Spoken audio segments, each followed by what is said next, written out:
Hello everyone and welcome to this very special conversation with someone very special. Women and Child Development Minister Smriti Irani is with us and you have a very special audience also, ma'am. These are Anganwadis. They are young, aspirational India on the left side, young students who are present here and various stakeholders. They want a picture with you as well towards the end. So we'll have that arranged too. But when we look at a gathering of this nature in Delhi, rural India Delhi में आ गया और G20 आप लोग ने जिस तरह का organise किया था वो आउटसाइड दिल्ली ये एक मैसेज था और जो चेंजेस हो रहे हैं भारत में वो दिल्ली आ रहा है. कैसे देख रही हैं ये दोनों आप रीइमेजिनिंग? प्रधानमंत्री जी ने देश की राजधानी को राष्ट्र बिंदु बना दिया है कि आपके लिए, चाहे आप किसी ग्रामीण क्षेत्र से हों, चाहे आप किसी भी शहर से हों, ये राजधानी आपकी है.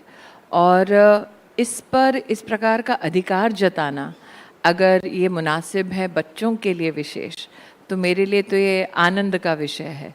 क्योंकि आपके जिस कार्यक्रम का शीर्षक है अमृतकाल की आंगनवाड़ी, प्रधानमंत्री जी ने विकसित भारत का संकल्प लिया है. लेकिन वो विकसित भारत जिसके लिए हम संकल्पित है वो बना किसके लिए है? इनके लिए बना रहे हैं जो इस वक्त आपके इस ऑडियंस में मौजूद हैं. और मुझे इस बात की विशेष खुशी है कि आज जो आपने यहाँ पर बच्चों को आमंत्रित किया है उसमें लड़कियों की तादाद थोड़ी ज़्यादा है, लड़के थोड़े कम है. लेकिन और भी खुशी तब होगी जब न्यूट्रिशन की दृष्टि से, हेल्थ की दृष्टि से, महिला सम्मान की दृष्टि से लड़की और लड़के की संख्या एक बराबर होगी. मतलब अस्पताल में बच्चे को जन्म देने के लिए क्या प्रोत्साहित कर सकते हैं.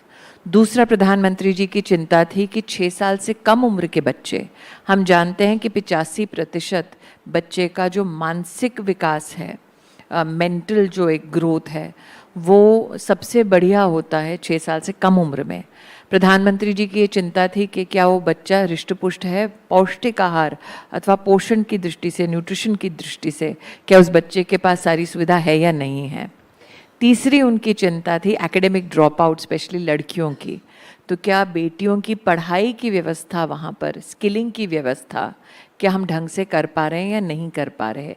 ऐसे कई मानकों पर जो ज़रूरी है एक समुदाय के विकास के लिए, सोशल इंफ्रास्ट्रक्चर को कैसे हम और सुदृढ़ कर सकते हैं, उस दृष्टि से प्रधानमंत्री जी ने आकांक्षी ज़िले हमारे देश में चुने. आकांक्षी ज़िले लोग जैसे बीमारू स्टेट्स कहते थे, उसी प्रकार से एक स्टेट के अंदर ये बीमारू ज़िला हुआ करता था. और अगर आप किसी प्रशासनिक अधिकारी से पूछें तो वो उस ज़िले में अपनी पोस्टिंग को पनिशमेंट पोस्टिंग मानते थे. प्रधानमंत्री जी ने ही literally flipped the entire administrative framework. उन्होंने कहा जो आपका सबसे काबिल ऑफिसर हो, महिला हो या पुरुष हो, आप उनको एस्पिरेशनल डिस्ट्रिक्ट का दायित्व दीजिए. और वो डिस्ट्रिक्ट, उसके अफसरों को ये बता दिया जाता था कि आपको नेशनल बेंचमार्क क्या है, राष्ट्रीय उपलब्धि का स्तर क्या है, या आपके प्रदेश की उपलब्धि का स्तर क्या है, क्या आप उस स्तर तक पहुंचा सकते हैं. तो एक कोलैबोरेशन लेकिन कंपटीशन की भावना ब्यूरोक्रेट्स में भी जागृत हुई. उसमें सिविल सोसाइटी को साथ लिया गया कि अगर आप एनजीओ चलाते हैं किसी विशेष वर्ग के लिए, महिला के लिए, बच्चों के लिए, वृद्धों के लिए, तो क्या आप अपने सिविल सोसाइटी लीडर्स को, थॉट लीडर्स को ज़मीनी स्तर पर प्रशासन के साथ क्या समन्वय में या कोलैबोरेशन में जोड़ सकते हैं. तो मुझे लगता है मारिया जी आज की ये हेडलाइन किसी पॉलिटिकल विश्लेषक के लिए बहुत ही सुहावनी होगी. सिंप्लीफाई की होगी उन्होंने कि मोदी मैजिक किया है, बस एस्पिरेशनल डिस्ट्रिक्ट में इतनी सीटें बढ़ गई. लेकिन मोदी का संकल्प जो है वो विकसित भारत का संकल्प है. और विकसित भारत अगर हम बनाना चाहते हैं तो उसको फाउंडेशनली स्ट्रॉन्ग करना पड़ेगा. और मुझे लगता है आकांक्षी ज़िलों में आज जो हमको परिणाम एडमिनिस्ट्रेटिव और ह्यूमन डेवलपमेंट इंडेक्स की दृष्टि से दिख रहे हैं वो अभूतपूर्व है, वो हमारे देश में कभी दिखे नहीं. लेकिन मैम जो आप विकसित भारत की चर्चा कर रही हैं वो विकसित भारत आपकी जीत से एसोसिएटेड भी है. भाजपा का हिंदुस्तान ambition की है? जीत से अगर आप हमारी जीत को एसोसिएट करें तो एक हिंदुस्तानी होने के नाते मेरे लिए गर्व का विषय है। छत्तीसगढ़ की बात शायद करें ही मैम। देश की राजनीति में किसी भी नेता को ये किसी पत्रकार ने कहा हो कि विकसित भारत की जीत मतलब आपकी जीत। मुझे लगता है यहाँ जितने हिंदुस्तानी बैठे हैं, मैं नहीं जानती उन्होंने किसको वोट किया है, लेकिन अगर हिंदुस्तान विकसित होता है तो उनकी जीत है।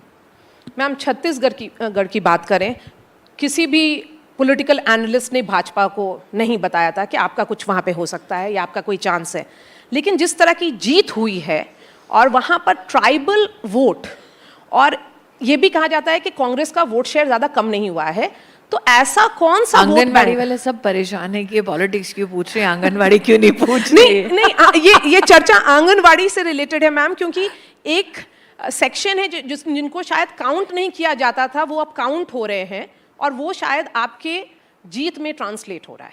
देखिए, आप छत्तीसगढ़ के ट्राइबल परिवारों की भूमिका के अगर बारे में चर्चा करना चाहें तो वो भी सिंप्लीफाई नहीं हो सकता।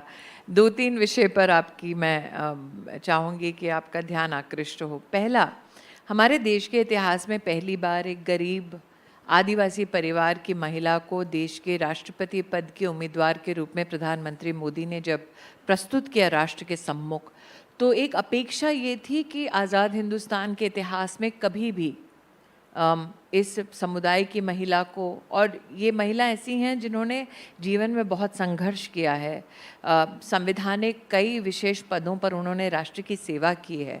प्रधानमंत्री जी की अपेक्षा रही थी कि इनके संदर्भ में हर दल से समर्थन आएगा। जिस प्रकार से विपक्ष ने और विशेषतः कांग्रेस पार्टी ने उस वक्त सतत हमारी महामहिम राष्ट्रपति जी पर जिस प्रकार की टिप्पणियाँ की, मुझे लगता है आदिवासी अंचल में विशेष रूप से उस अपमान की एक कहीं ना कहीं छाप है या कहीं ना कहीं एक दर्द है, आक्रोश है जो मिटा नहीं। जहाँ तक अब आदिवासी बहनों की बात या आकांक्षी ज़िलों की बात कर रहे हैं, प्रधानमंत्री जी ने जब आकांक्षी ज़िले या फिर प्रधानमंत्री जनमन, जो विशेष आदिवासी समुदायों में सोशल इंफ्रास्ट्रक्चर को पुनः उसे सुदृढ़ करने की दृष्टि से प्रधानमंत्री जी का संकल्प रहा, तो उन्होंने कम से कम हमारे मंत्रालय में सक्षम आंगनबाड़ी की हमने कल्पना प्रस्तुत की, जिसमें देश में 2 लाख आंगनबाड़ी जो सिर्फ और सिर्फ हमने एस्पिरेशनल ज़िलों से शुरू की, अब आदिवासी अंचल में भी हमारा विशेष 2500 से ज़्यादा आंगनबाड़ियों को विशेष सारे रूल्स रिलैक्स करके, क्योंकि आंगनबाड़ी बनता है तो उसके आसपास में आबादी कितनी है उसके हिसाब से आंगनबाड़ी चिन्हित होता है। आदिवासी अंचल में आबादी शायद उतनी ज़्यादा ना हो, फिर भी प्रधानमंत्री जी ने कहा कि यहाँ पर सोशल इंफ्रास्ट्रक्चर की, आंगनबाड़ी, स्कूल की, सड़क की ज़रूरत है, तो आप रूल्स रिलैक्स कीजिए, उनके लिए विशेष बनवाइए। साथ ही मुझे लगता है सक्षम आंगनबाड़ी की जो कल्पना है वो साधारण आंगनबाड़ी नहीं है। भारत नेट से जुड़ा हुआ वो आंगनबाड़ी का स्पेस है, ऑडियो विजुअल लर्निंग वहाँ पर डिवाइसेस या फिर इंगेजमेंट्स और प्रोटोकॉल्स उपलब्ध हैं, रेन वाटर हार्वेस्टिंग की पूरी व्यवस्था उपलब्ध है। और आज के दशक में अगर हम कहें कि आंगनबाड़ी को सिंपली एक छोटा सा कमरा है, वो आंगनबाड़ी दीदी है, वैसी कल्पना प्रधानमंत्री की नहीं थी। उन्होंने कहा हर आंगनबाड़ी बहन के पास एक स्मार्टफोन हो और स्मार्टफोन में एनालिटिक्स के साथ उनके पास एक ऐप हो, डिवाइस इनेबल्ड हो, कि वो हर एक बेनिफिशियरी तक, लाभार्थी तक रिकॉर्ड सहित पहुंच सके। मैम, कुछ स्टेटिस्टिक्स की बात करते हैं और ये इशू आपके दिल के बहुत करीब है, इसलिए अहम होगा। India has nearly 14 lakh anganwadis and over 9 crore beneficiaries, of which 8 crore are children. 10 crore beneficiaries, of which 7.5 crores of women are children under the age of 6. How have you reimagined Anganwadis? And my question is also, how was this institution, because this is an institution which your ministry has created, what was it before 2014 and what has changed after 2014? See, the idea of Anganwadi is something that germinated in our country in the 1970s, but it was in a very abysmal condition. One of the officers who's seated here today, in fact, under his leadership, along with our former, just retired, former Additional Secretary Aditi, for the first time there was a different budget head given for water. Can you imagine something that came into Indian politics and Indian bureaucracy in the 1970s, for the first time had a distinct budget line for water after Modi became Prime Minister? We wanted people to recognize that children have to be measured. आप बोलते हैं बच्चे को healthy बनाना है, लेकिन मानक क्या है, बेंचमार्क क्या है, कैसे पता चलेगा? तो मंत्रालय हमारा और स्वास्थ्य मंत्रालय दोनों के बीच में समन्वय ही नहीं था मोदी जी के प्रधानमंत्री बनने से पहले कि किसके स्टैंडर्ड के आधार पर बच्चे की आप हेल्थ डिसाइड करेंगे। WHO के स्टैंडर्ड को लेकर हमने दोनों मंत्रालय के समन्वय से स्टैंडर्डाइज्ड एक प्रोसेस और प्रोसीजर आंगनवाड़ी की बहनों को, आशा वर्कर्स को दिया। नरेंद्र मोदी ने कहा कि अगर हम चाहते हैं कि महिला की मृत्यु दर कम हो बच्चे के जन्म देते वक्त, तो महिला क्यों नहीं जाती है डॉक्टर के पास कि उस एक दिन में अगर उसको वैक्सीन लगाना है या डॉक्टर का चेकअप करना है, मजदूरी का पैसा कम पड़ जाता है। तो नरेंद्र भाई ने कहा ऐसा करते हैं कि ऐसी गर्भवती बहनों के लिए आप उनके बैंक में कैश ट्रांसफ़र करवाओ। तो प्रधानमंत्री मातृवंदना योजना शुरू हुई। 5,000 रुपये सीधा बैंक के खाते में 2 किश्तों में जाता है। प्रधानमंत्री जी ने कहा कि ये पहले बच्चे के लिए जा रहा है, अगर दूसरी बेटी हो तो 6,000 रुपये दो, ताकि महिला अगर गर्भवती है तो वो जाए, वैक्सीनेशंस पाए, डॉक्टर का चेकअप पाए। और एक बार एक मेंटल फ्रेमवर्क हो जाता है कि इस अस्पताल में जा रहे हैं तो डॉक्टर्स और वहाँ पर जो मेडिकल पर्सनल फील्ड वर्कर्स हैं वो महिला को प्रोत्साहित करते हैं कि आप घर पे बच्चे को जन्म न देना, अगर कुछ हो गया तो फिर कम से कम डॉक्टर की सुविधा आपको अस्पताल में मिलेगी। तो वो इंस्टीट्यूशनल डिलीवरी आपकी बढ़ने लगी, महिला की मौत बच्चे को जन्म देते हुए ये परसेंटेज आपका घटने लगा। अब बच्चा अगर अस्पताल की परिधि में जन्म लेता है, बच्चे को जन्म के वक्त अगर कोई तकलीफ़ है तो आपके पास मेडिकल इंफ्रास्ट्रक्चर उपलब्ध है उस बच्चे की देखभाल करने के लिए। व्यवस्था प्रधानमंत्री जी ने कहा कि अगर आज मुझे पता करना है किसी ज़िले में, किसी ब्लॉक में, किसी गांव में बच्चा बीमार है कि नहीं, कैसे पता करेंगे? तो प्रधानमंत्री जी ने पोषण अभियान को एक नेशनल फ्लैगशिप स्कीम बनाया। हमारे देश के इतिहास में कभी भी, आप कह रही हैं मेरे मंत्रालय का ये काम है, हम 18 मंत्रालयों का समन्वय करते हैं। 18 मिनिस्ट्रीज कोलैबोरेट अंडर द पोषण अभियान, which means 18 ministries includes ministry of agriculture. अब कोई सोचेगा कि आंगनवाड़ी में एग्रीकल्चर का क्या काम है। हमने पोषण वाटिका बनवाई, देश भर में 2 लाख से ज़्यादा पोषण वाटिका बनाई, जिसमें हमने कहा कृषि विज्ञान केंद्र कहीं चल रहा है उसके कृषि विशेषज्ञ को बुलाओ, वहाँ की जो टोपोग्राफी है उसके हिसाब से स्थानीय कौन सी वेजिटेबल्स उग सकती हैं जो आंगनवाड़ी की बहनें बच्चों को वहाँ खिला सकती हैं। तो देयर हैज़ बीन, कहते हैं ना, God is in details, and the Prime Minister finds God in that detail almost in every project that he undertakes. It's also about early learning centers. Yes. पोषण भी, पढ़ाई भी। मेरा ये सौभाग्य रहा कि मेरे पास शिक्षा मंत्रालय की जिम्मेदारी रही। 14 में जब प्रधानमंत्री जी को प्रधान सेवक बनने का मौका मिला था और हमने 30 साल के अंतराल के बाद देश की नई शिक्षा नीति का ड्राफ्ट जो है वो हमने शुरू किया था। प्रधानमंत्री जी ने तब कहा कि हम ऐसा क्यों करते हैं कि जो बच्चे के पहले 6 साल हैं उसको तवज्जो नहीं देते। स्कूल में आया बच्चा तब सब भाग रहे हैं रेस में कि बच्चे को पढ़ाई कैसे करानी है। क्या हम लर्निंग थ्रू एक्टिविटी या फन ये बच्चे के जीवन का हिस्सा बना सकते हैं? मारिया जी, अगर आप सेंसस का आंकड़ा देखें तो लगभग 11 करोड़ 30 लाख बच्चों में से 8 करोड़ बच्चे आंगनवाड़ी की परिधि में बढ़कर फिर शैक्षिक संस्थान में जाते हैं, एकेडमिक इंस्टीट्यूशन में जाते हैं। तो जो नेशनल एजुकेशन पॉलिसी का अर्ली चाइल्डहुड लर्निंग का जो एक्सपीरियंस है वो हम इन बच्चों को देते हैं, लेकिन ये नहीं कि किताबों का ढेर लगा देते हैं। खिलौनों के माध्यम से, ऑडियो विजुअल के माध्यम से, गीत संगीत के माध्यम से इसको हम बढ़ावा देते हैं। और एक स्टेट्स के साथ कोलैबोरेट करके, कि ये नहीं कि भारत सरकार ने कह दिया तो आपको यही खिलौना लेना है। हमने हर राज्य से कहा कि आपकी एक सांस्कृतिक धरोहर है बच्चे के लालन पालन में, उसको आप हमारे साथ बांटिए। वो बेस्ट प्रैक्टिसेस हमने देश भर में बांटी और हर राज्य अपने कल्चरल कॉन्टेक्स्ट में देखते हुए बच्चे को अब पोषण भी दे रहा है, पढ़ाई भी करा रहा है। और स्मृति जी, आंगनवाड़ी प्रोटोकॉल फॉर दिव्यांग चिल्ड्रन, एक अंडरस्टैंडिंग थी कि उनको स्पेशल नीड्स हैं और उनको स्पेशल सपोर्ट की ज़रूरत है। तो वो प्रोटोकॉल बनाने की ज़रूरत किस क्या आपने देखा, क्या सोचा कि आपको लगा कि इसका करना ज़रूरी है? देखिए, आप जानती हैं कि दिव्यांग बच्चों के लिए विशेष और दिव्यांग परिवारों के लिए विशेष प्रधानमंत्री जी ने चिंता भी जताई है, लेकिन उनको समर्थन देने का, उनका सामर्थ्य बढ़ाने का प्रधानमंत्री जी ने काम किया है।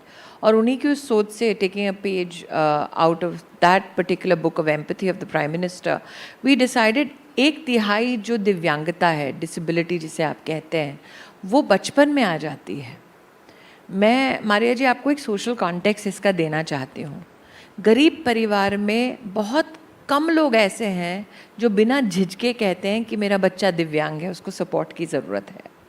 गरीब परिवार में बच्चा दिव्यांग अगर है, बहुत कम लोकल कम्युनिटीज़ में आप एक एम्पैथी या सपोर्ट सिस्टम जनरेट कर पाते हैं।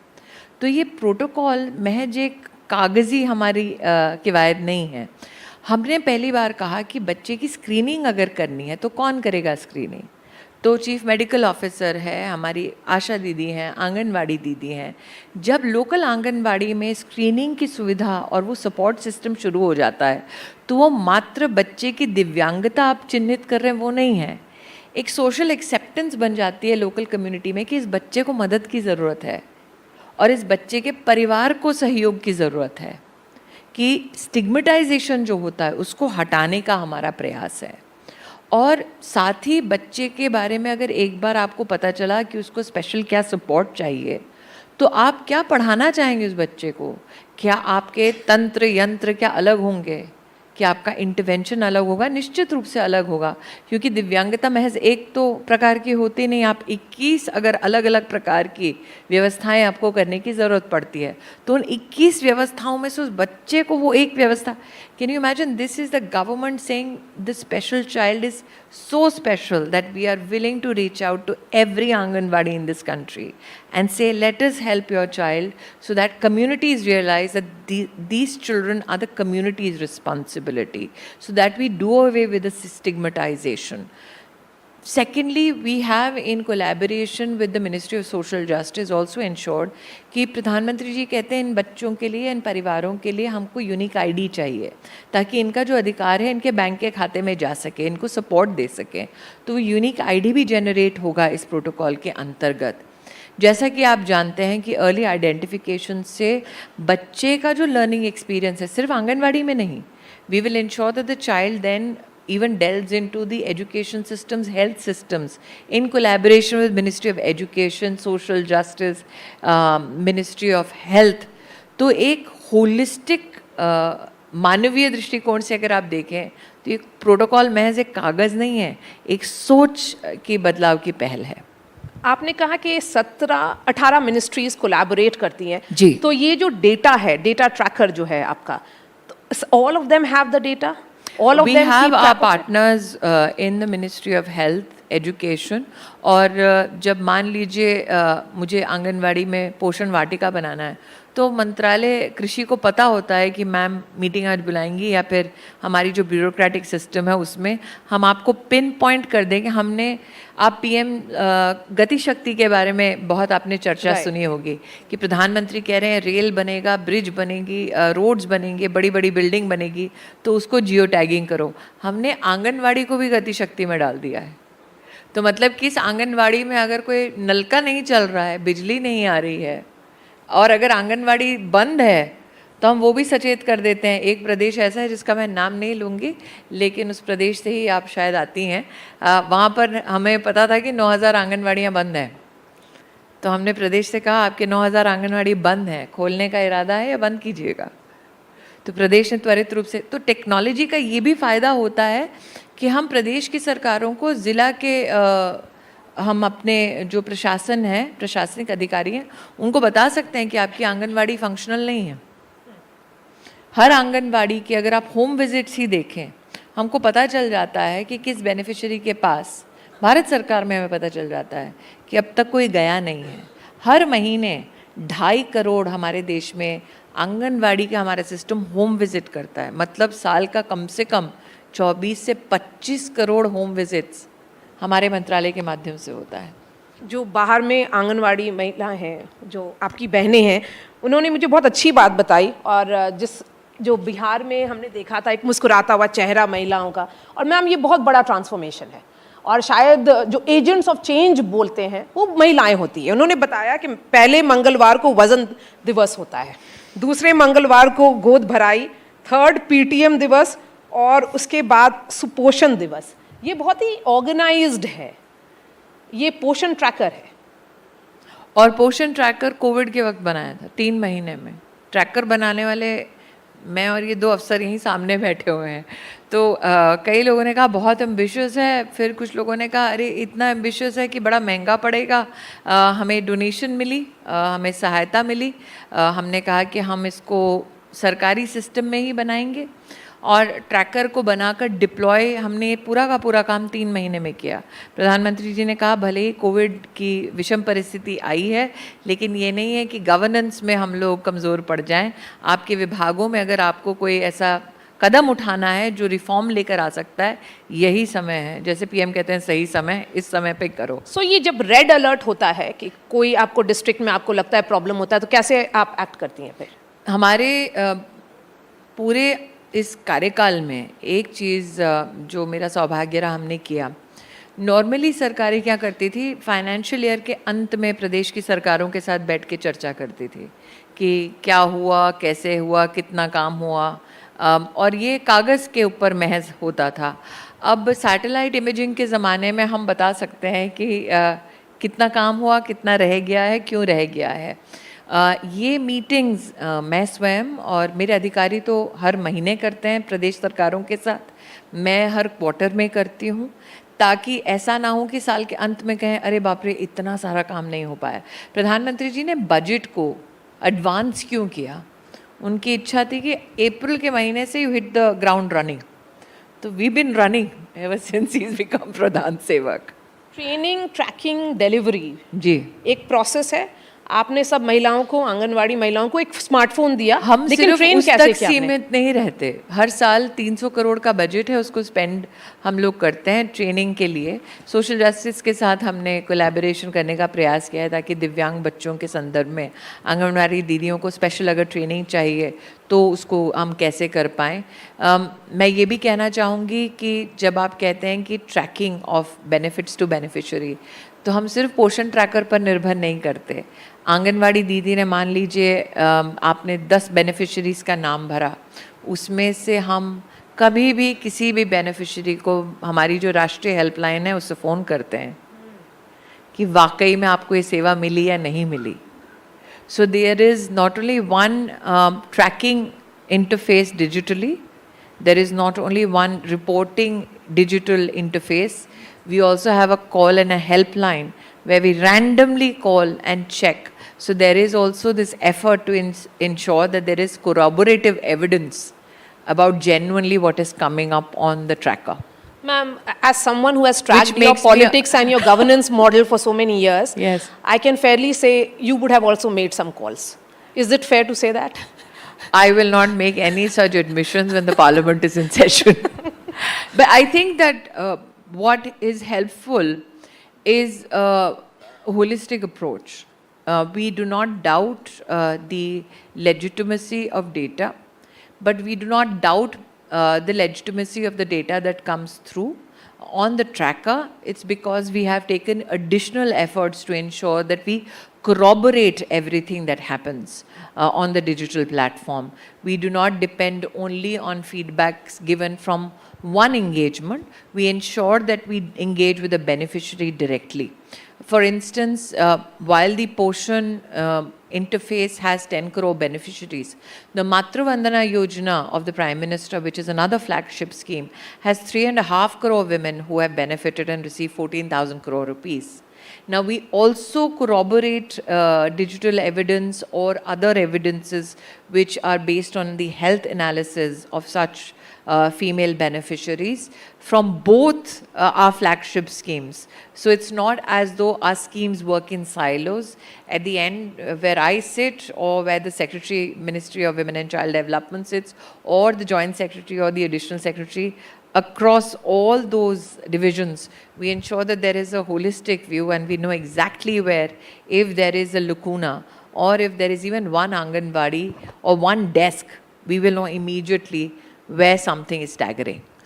एंड क्योंकि आपने टॉयज की बात की और दिव्यांग बच्चों की बात की, DIY high quality sensory toys, ये शुरुआत कब हुई और क्यों जरूरत पड़ा आपको? I had the privilege of also being Minister Textiles, who was in charge of handicrafts in the country. Prime Minister was extremely insistent कि हम विदेश से अपने देश के बच्चों के लिए खिलौने क्यों इंपोर्ट करें जब हमारे देश में खिलौनों की इतनी विराट संस्कृति रही है, जहाँ पर खिलौना सिर्फ महज एंटरटेनमेंट का हिस्सा नहीं बल्कि कल्चरल ट्रांसलेशन का या ट्रांसमिशन का भी एक माध्यम है. और आज अगर आप देखें तो हमने पोषण भी पढ़ाई में विशेष खिलौने के माध्यम से बच्चे को कुछ सिखाना, उसके बारे में ज़्यादा हमने एक प्रयास या परिश्रम किया है. हर राज्य की सरकार को कहा है कि आपकी जो पारंपरिक खिलौने हैं, जो दादा दादी नाना नानी या फिर माँ या लोकल कम्युनिटी में एक मैसेज कन्वे करने के लिए, एक सीख कन्वे करने के लिए, एक कहानी बताने के लिए, हमने तो इतना भी किया मारिया जी कि हर प्रदेश में लोरी कौन सी सुनाई जाती है खाना खिलाते वक्त, उसको भी असिमुलेट किया है. क्योंकि ये हमारी एक कल्चरल धरोहर है जो खोती जा रही है. तो आज मैं बैठ के मंत्रालय में, इट्स रेयरली स्पोकन ऑफ, मैं आपको बता सकती हूँ किस प्रांत में कौन सा व्यंजन खिलाते वक्त वहाँ पे एक ज़माने में कौन सा गाना गाया जाता था. मैम सुना दीजिए. So I think क्योंकि since you know so many मैं languages, let's सुनाऊंगी have तो- that as well. मैं सुना दूंगी तो कान फट जाएगा, वो अलग बात है. लेकिन I think on a serious note, when you talk about a developed nation, it is not only about the bridges that you can build. It is also the huge mountain of cultural wealth that you have. How much of that can you preserve? So I think when we in the ministry work towards building an infrastructure for children, we don't reduce it to just building a room or just building a creche. We recognize that it is a part of a larger community culture. It is a part of a larger, I think, civilizational context that we can help bridge and bring to the next generation.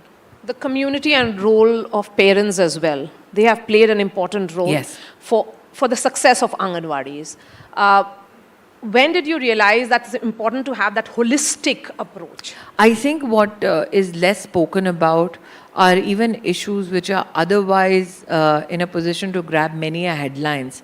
But for those issues to taper down and be available in the rural ramparts is rarely visible. For instance, we have a project called Samvad with Nimhans, where for mental health and support to those who are caregivers, which includes Anganwadis, which includes people who are looking after childcare institutions in the country.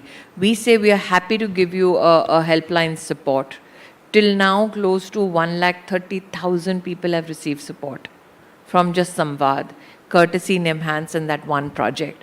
For us, what is also a matter of great joy, and I think personally for me satisfaction, is that adolescent girls, किशोरी युवतियाँ जो हैं, आज आप यहाँ पर जो बच्चियाँ बैठी हैं उनसे कहिए if there is an issue they can Google it very quickly or they can possibly find a counselor to speak to.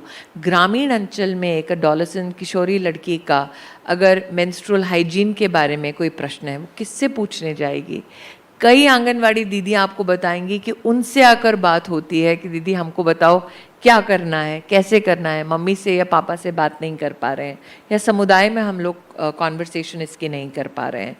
तो मुझे लगता है आंगनवाड़ी को सिर्फ 6 साल से कम उम्र के बच्चे या फिर गर्भवती लैक्टेटिंग महिलाओं की दृष्टि, किशोरी जो हमारी लड़कियां हैं, they become a council for even them. So how often do you have these conversations with, women across age groups that you pick up these Every ideas? day. When you're a woman, you have these conversations every day, irrespective whether you're mantri or no mantri. Coming to this idea of Saksham Anganwadi, you have just spoken about it, and Mission 2.0. These are flagship programs. What next now? अगर अमृत काल में आंगनवाड़ी पहुंच गया है तो फिर आगे क्या? मेरे पास जिम्मेदारी इस वक्त फाउंडेशन की है. आगे क्या है वो मुझे लगता है कि जिस प्रकार से प्रधानमंत्री बिल्ड कर रहे हैं, हाल ही में हमने क्रैश की व्यवस्था आंगनवाड़ी में भी की, पालना स्कीम के अंतर्गत। हम रिकग्नाइज करते हैं कि जो वर्किंग विमेन की संख्या बढ़ रही है और विशेषतः ग्रामीण अंचल में भी जहाँ पर इन सुविधाओं को देना है, तो हमने शुरुआत की है some of the busiest urban centres. और आप अफोर्डेबल जो डे केयर है वो आंगनवाड़ी की व्यवस्था में दे सकते हैं, तो हमने पालना की आंगनवाड़ी में ही शुरुआत की है। तो साथ ही साथ आपको एक चीज़ रिकग्नाइज करनी पड़ेगी मरिया, हम जब कहते हैं 14 लाख आंगनवाड़ी है, 22 लाख आंगनवाड़ी की हमारी बहनें हैं, this has become the world's largest trained workforce for child care, which no other country can boast of. So हम सिर्फ ये ना देखें कि हम जब आंगनवाड़ी की व्यवस्था देते हैं तो सिर्फ उस बेनिफिशरी को बेनिफिट होता है। आज एक ग्रोइंग इकोनॉमी में जहाँ पर महिलाओं की वर्कफोर्स में सहभागिता बढ़ रही है, एक अर्ली चाइल्ड केयर की स्किल्ड वर्क सेट का होना और इतनी बड़ी मात्रा में उपलब्ध होना अपने आप में मुझे लगता है भारत की बहुत बड़ी एक स्किल्ड धरोहर है। मैम, ये कॉन्वर्सेशन हम रैप अप करेंगे और आखिरी सवाल, आप उन्हें क्या बोलेंगी? उन्हें इतना ही बोलूँगी कि ये फ्यूचर है, जिस फ्यूचर को हम पुख्ता कर रहे हैं, पहले तो मेरा ये आग्रह है कि लड़का और लड़की की जो संख्या है वो बराबर होगी, ये मेरी फ्यूचर से एक्सपेक्टेशन है। लेकिन मुझे लगता है कि इनसे मेरी अपेक्षा यही है। प्रधानमंत्री मोदी ने जब कहा हमसे कि हमें फाउंडेशनली हमारे देश को स्ट्रॉन्ग करना है, तब इस बात का भी एहसास दिलाया। अगर आपने हमारी पूरी वार्ता को देखा हो, हमने हर एस्पेक्ट को बड़ी डिटेल से समाधान की दृष्टि से देखा है। और हमने ये संकल्प इसलिए लिया क्योंकि हम चाहते हैं कि हम जब इस देश में राइट्स की बात करते हैं तो कहीं ना कहीं रिस्पॉन्सिबिलिटी का भी एहसास हो। तो मेरी इस जनरेशन से एक्सपेक्टेशन यही है कि आपसे पहले की जनरेशन्स खप गई अधिकारों के लिए लड़ते लड़ते, आप अधिकार और देश के प्रति जिम्मेदारी का अगर बैलेंस बनाकर चलेंगे तो विकसित भारत सदैव रहेगा। ये मेरी मनोकामना भी है, ये मेरा संकल्प भी है, ये मेरा विश्वास भी है। Smriti Irani, really appreciate your time. Thank you so Thank much. you.